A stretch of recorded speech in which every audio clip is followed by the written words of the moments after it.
Bienvenue dans la capsule numéro 4. Aujourd'hui, on s'amuse avec la finition.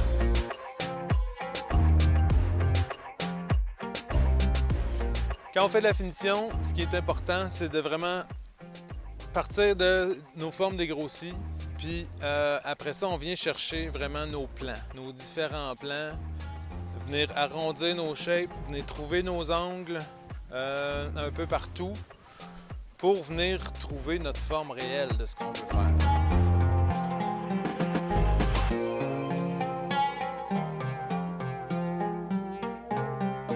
C'est important de venir chercher le maximum de contraste possible. Vu que tout est blanc, c'est super important d'avoir du contraste parce qu'autrement, on ne voit pas grand-chose, on voit une grosse forme. Fait que chaque ligne qu'on viendra tracer, si ça donne, on peut venir faire une petite coupe en dessous. La lumière viendra s'emprisonner. En fait, l'ombre va se créer, puis c'est ça qui va créer un contraste maximal. Fait qu'on joue vraiment avec des ombres, les lumières. On n'hésite pas à faire des arêtes qui sont plutôt secs, des angles, des bons angles, plutôt que tout avoir une grosse forme arrondie. Encore là, ça dépend de ce qu'on fait. Si on sculpte une goutte, on va avoir de la difficulté à faire des arêtes. Mais on veut du contraste. On vient chercher nos volumes. On devrait arriver à quelque chose de bien.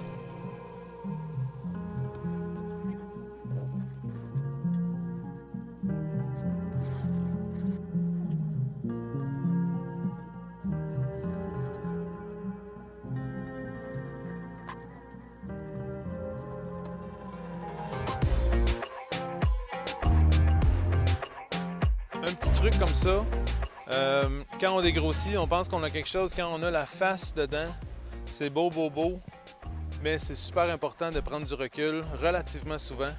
Parce que quand on prend du recul, on voit la pièce dans l'ensemble, puis des fois, on a des petites surprises.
On va se faire un petit peu de blanche.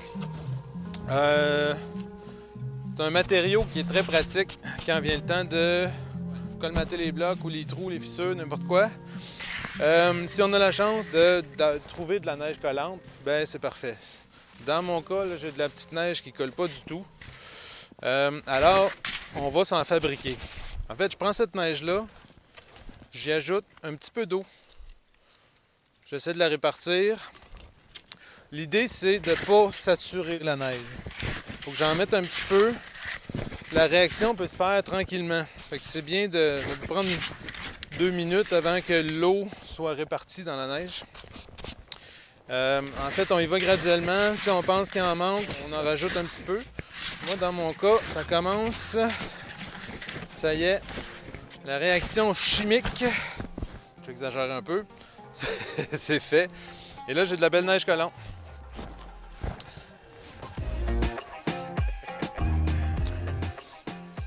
Je vais me servir de ma petite pâte magique ici pour faire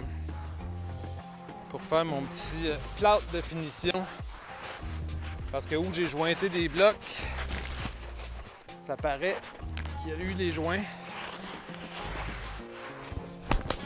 On peut faire ça et on y passe un petit coup de papier sablé que j'avais pas.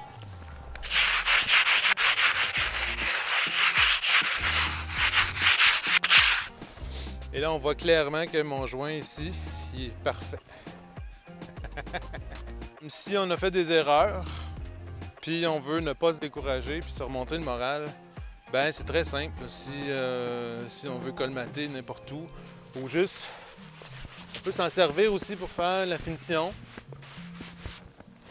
Mais c'est ça, si on a fait une erreur, on a enlevé un peu trop de matière à quelque part, on peut facilement en rajouter avec ça, n'importe où.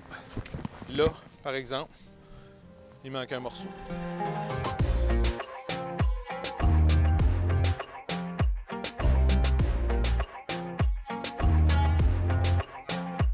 Ça y est, notre sculpture est terminée.